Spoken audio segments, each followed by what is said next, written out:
আল্লাহ পাক বলে বান্দা যখন আমাকে ডাকে আমি বান্দার একদম নিকটে, তার ঘাড়ের চাইতেও নিকটে। ওয়া নাহানু আকরাবু ইলাইহি মিন হাবলিল ওয়ারিদ। আমি আমার বান্দার সারা যে রগের উপরে তার মাথা, এর থেকেও আমি আমার বান্দার বেশি নিকটে। সুবহানাল্লাহ পড়েন। আমি তোমার কাছে, আমার কাছে মাপ চাও, যত বড় গুনাহ হোক। ওয়া ক্বালা রাব্বুকুম উদউনি আস্তাজিব লাকুম। তোমার প্রভু তোমাকে ডেকে বলেছে আমাকে ডাকো, আমি মাফ করে দেব। সুবহানাল্লাহ বিহামদিহি। হাদিসে কুদসির ভিতরে এসেছে আল্লাহ পাক বলেছেন কোন বান্দা যদি আমার দিকে এক বিগত অগ্রসর হয়, আমার রহমত তার দিকে এক হাত এগিয়ে যায়। কোন বান্দা যদি আমার দিকে হেঁটে আসে, আমার রহমত তার দিকে দৌড়ে যায়। বান্দা যখন আল্লাহর দরবারে দুহাত উঁচু করে চোখের পানি ফেলে দেয়, মুসলিম শরীফের হাদিসের ভিতরে এসেছে গভীর রাত্রে, রাতের তৃতীয় অংশে আল্লাহ রাব্বুল আলামিন প্রথম আকাশে আসেন আর ডেকে বলেন, পৃথিবীতে আছো নাকি কেউ গুনাহ করে জীবন বরবাদ করে দিয়েছো, আমার কাছে মাপ চাও। ঋণগ্রস্ত আছো, অসুস্থ আছো, অপমানিত আছো, কে আছো মাজলুম, আমাকে ডাকো, আমার কাছে বলো, আমি ডাকে সাড়া দেব, জীবনের আশা পূরণ করে দেব। ওই সময় যেই সমস্ত লোকেরা কাঁদে তাহাজ্জুদের নামাজ পড়ে, আল্লাহ জিজ্ঞেস করেন ফেরেশতারা, অমুক অমুক দেশ অমুক অমুক বান্দারা কাঁদে কেন? ফেরেশতারা বলে রব্বুল আলামিন তুমি তো ভালো করে জানো। আল্লাহ বলেন জানি, তবুও তোমাদের মুখে শুনতে চাই। তারা বলে রব্বুল আলামিন তোমার এই বান্দা গুনাহ করেছে, গুনার জন্য মাফ চায়, জাহান্নাম থেকে বাঁচতে চায়। আল্লাহ পাক বলেন ফেরেশতারা আমার এই বান্দারা আমারে দেখেছে নাকি? বলে দেখে নাই। বলে আমার দোজখ দেখেছে নাকি? বলে না, তাও দেখে নাই। আমার বেহেশত দেখেছে নাকি? বলে না, তাও দেখে নাই। আল্লাহ পাক বলেন ফেরেশতারা সাক্ষী থাকো, ওরা আমাকে দেখে নাই, আমার বেহেশত দোজখ কিছুই দেখে নাই, শুধুমাত্র আমার নবীর কথা, আমার কোরআনের কথা বিশ্বাস করে আরামের ঘুমকে হারাম করে যেভাবে তারা কাঁদতেছে, সাক্ষী থেকে যাও ফেরেশতারা, আমার রহমতের দরিয়ায় জোশ মেরেছে, আমার ওই ক্রন্দনরত বান্দাগুলিকে আমি আল্লাহ মাফ করে দিলাম। কোরআনে কারীম থেকে শুনুন, আল্লাহ রাব্বুল আলামিন বলেন ওয়াকাযালিকা জাআলনা লিকুল্লি নাবিয়্যিন আদুওয়াম মিনাল মুজরিমিন। আল্লাহ পাক বলেন এমনি করে আমি সকল নবীদের শত্রু বানিয়ে দিয়েছি, সব পাপিষ্ঠ আর অপরাধ প্রবণ লোকদেরকে। প্রত্যেক যুগে নবীদের শত্রু ছিল, প্রত্যেক যুগে নবীদের কি ছিল? শত্রু ছিল। সে শত্রু কারা ছিল? আল্লাহ পাক বলছেন নবীদের শত্রু ছিল পাপিষ্ঠ আর অপরাধ প্রবণ লোক, এরাই ছিল নবীদের দুশমন। রাসূলগণের অবস্থা যদি এই হয়, তাহলে তার উম্মত, ওই দিনের ধারক বাহক যারা, তাদের বুঝি বিপদ আপদ হবে না নাকি? হবে কিনা? মুমিনদেরকে, পয়গম্বরদেরকে, সাহাবীদেরকে এবং ঈমানদারদেরকে মারে কেন? তার কারণ হচ্ছে আল্লাহ রাব্বুল আলামিন বলেছেন ওয়ামা নাকামু মিনহুম ইল্লা আইয়ুমিনু বিল্লাহিল আজিজিল হামিদ। কাফিররা ঈমানদার লোকদেরকে অন্য কোন অপরাধী নির্যাতন চালায় না, নির্যাতন চালায় শুধু এই কারণে যেহেতু মুমিন লোকেরা পরাক্রমশালী, আল্লাহ রাব্বুল আলামিনের দ্বীনকে কায়েম করতে চায়, তার উপরে ঈমান এনেছে, এই কারণেই তারা মারে। ঠিক কিনা কন? যুগে যুগে নবীদের উপরে, সাহাবীদের উপরে যে অত্যাচার হয়েছে, সেই অত্যাচার এই কারণেই হয়েছে, অন্য কোনো কারণে নয়। এই কঠিন বিপদে অবিচলতা এবং ধৈর্যের দৃষ্টান্ত নবীগণ পেশ করেছেন পৃথিবীর বুকে। আমরা দেখেছি ইব্রাহিম আলাইহিস সালামকে আগুনে ফালানো হয়েছে, আছে না কোরআন শরীফে? আমি কিন্তু গল্প করতেছি না, সব কোরআনের কথা। কিসের কথা? ইব্রাহিম আলাইহিস সালামকে আগুনে ফালানো হচ্ছে। অপরাধ কি? অপরাধ হচ্ছে হযরত ইব্রাহিম আলাইহিস সালাম দাওয়াত দিয়েছেন লা ইলাহা ইল্লাল্লাহ। জোরে পড়েন লা ইলাহা ইল্লাল্লাহ, লা ইলাহা লা ইলাহা ইল্লাল্লাহ মুহাম্মাদুর রাসূলুল্লাহ। হযরত ইব্রাহিম আলাইহিস সালাম দ্বীনের দাওয়াত দিয়েছেন, এক আল্লাহর দাওয়াত দিয়েছেন, ঈমানের দাওয়াত দিয়েছেন। আর কোন অপরাধ ছিল না। নমরুদ সহ্য করতে পারলো না। কোরআনে কারীমের মধ্যে সব কথাগুলি আল্লাহ পাক এই জন্য বিধৃত করেছেন, এই জন্য কোরআনে কারীমের মধ্যে সব কথা উঠায় দিয়েছেন, যাতে করে মুমিনেরা বিপদ আসলে পরে যেন ঘাবড়ে না যায়। ইব্রাহিম আলাইহিস সালামকে আগুনে ফেলানো হচ্ছে, ফেরেশতা বলছে ইব্রাহিম তোমারে আগুনে ফেলায় দাও, হতেছে আমার কাছে সাহায্য চাও, আমার কাছে ক্ষমতা আছে, আগুনগুলো উঠায় নমরুদের বংশ জ্বালায় দেব। হযরত ইব্রাহিম ফেরেশতার কাছে সাহায্য চাইছিলেন নাকি?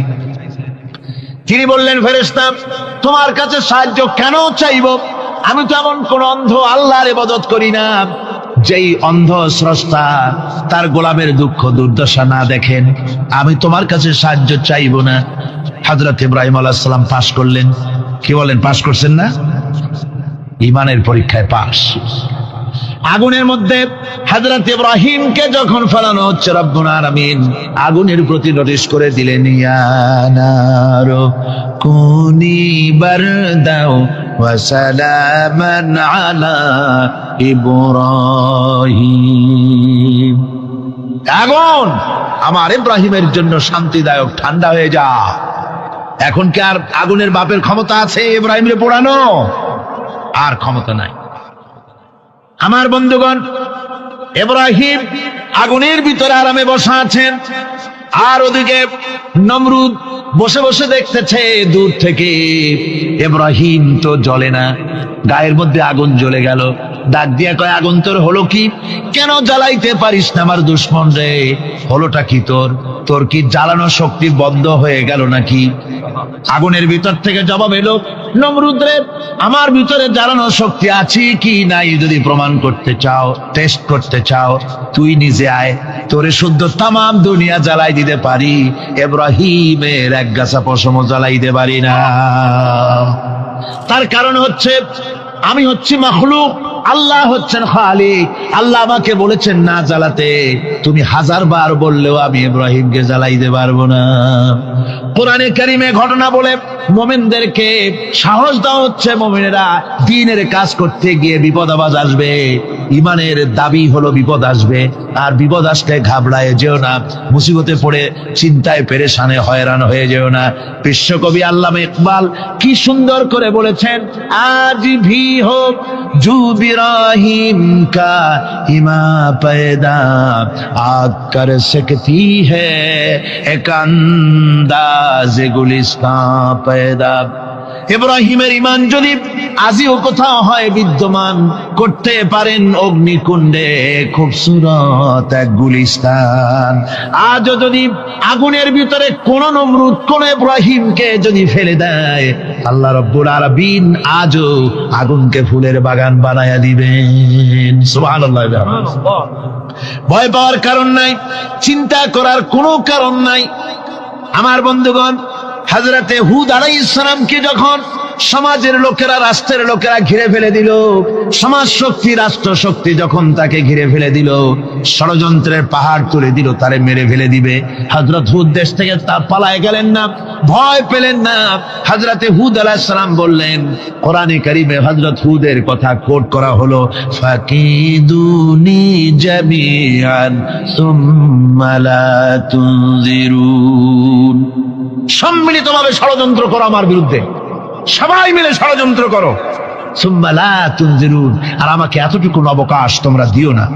ইন্নী তাওয়াক্কালতু আলাল্লাহি রাব্বি ওয়া রাব্বিকুম, আমি ভরসা করেছি সেই আল্লাহর উপরে যার কুদরতি হাতের ভেতরে, যিনি আমাদের রব তোমাদেরও রব, আর যার কুদরতি হাতের ভিতরে তামাম পৃথিবীর জানগুলি যার হাতে, সে আল্লাহর উপরে ভরসা করেছি।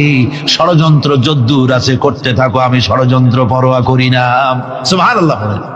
যে ব্যক্তি বিদ্রোহ করেছে এবং দুনিয়ার জীবনকে অগ্রাধিকার দিয়েছে, তার জায়গা হচ্ছে জাহান্নাম। জোরে বলেন নাউজুবিল্লাহ।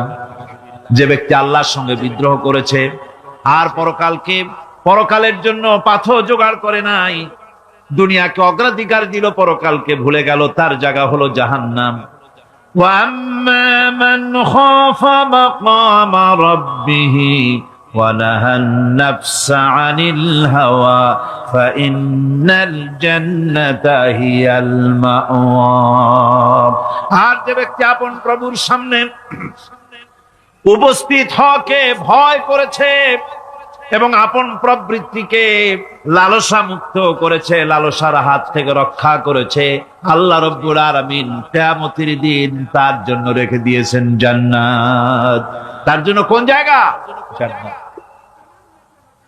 আমাদেরকে পরকাল ভিত্তিক জীবন যাপন যদি করি তাহলে কবরের জবাবগুলি খুব আসান হবে। আর যদি পরকাল ভিত্তিক জীবন যাপন না হয় কবরটা মুসিবত হয়ে যাবে। হযরত ওসমান রাদিয়াল্লাহু তাআলা আনহু কবরের কাছে গিয়ে খুব কাঁদতেন। সাহাবায়ে কেরাম প্রশ্ন করেছেন, হুজুর, রাসূল করিম সাল্লাল্লাহু আলাইহি ওয়াসাল্লাম যখন জান্নাত ও জাহান্নামের ওয়াজ করেন তখনও তো এত বেশি আপনি কাঁদেন না, যত বেশি কাঁদেন কবরের কাছে এসে, কারণ কি? হযরত ওসমান রাদিয়াল্লাহু তাআলা আনহু বলতেন, আমার সাথীরা, আমি আমার হাবিবের কাছে, আল্লাহ রাব্বুল আলামিনের রাসূলের কাছে আমি শুনেছি এই কবরটাই হলো প্রথম স্টেশন, এই কবরটাই হলো প্রথম ইমিগ্রেশন কাউন্টার। এই জায়গায় যদি কেউ ধরা পড়ে যায়, কারো যদি চার্জশিট হয়ে যায়, সব জায়গায় ধরা পড়ে যাবে, হাসরে মিজানে সিরাতে